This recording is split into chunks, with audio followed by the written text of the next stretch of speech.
Hello प्रणाम हर हर Mahadev guys. हम साधना मौर्य अपने न्यू ब्लॉग में स्वागत करते हैं आप सभी लोग के।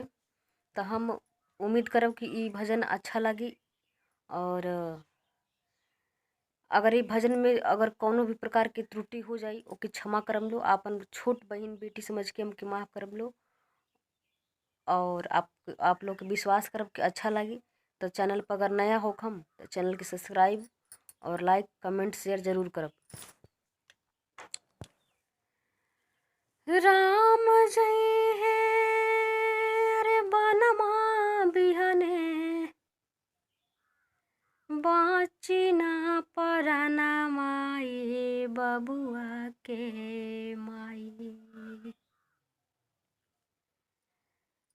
राम जय है बनमा बिहने बाची ना पराना माई बबुआ के माई। काहे ऐसान मंगलू बार दनवा ई बबुआ के माई। काहे ऐसान मंगलू बार दनवा ई बबुआ के माई।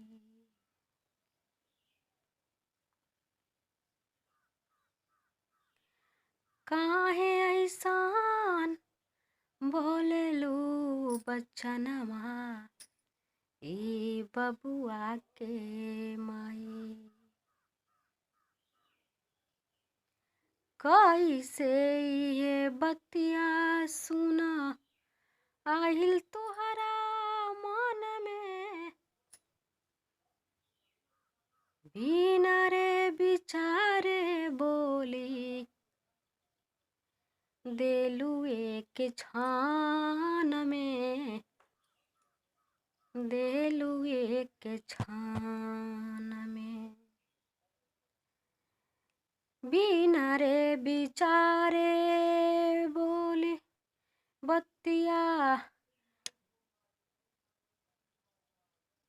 सुनायाहिल तोहरा मन में बिना रे बिचारे बोली देहलू एक छान में देहलू एक छान में।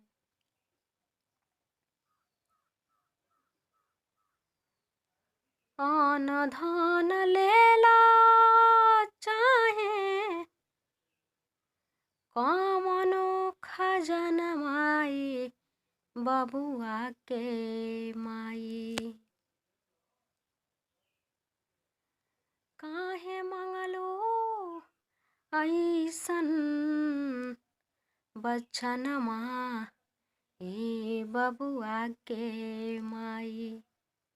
काहे मंगलो ऐसन वरदनमा ए बबुआ के माई। राम जय है बनमा बिहने बाची ना परनवाई बबुआ के माई। काहे ऐसान मंगलू बार दनमा ए बबुआ के माई।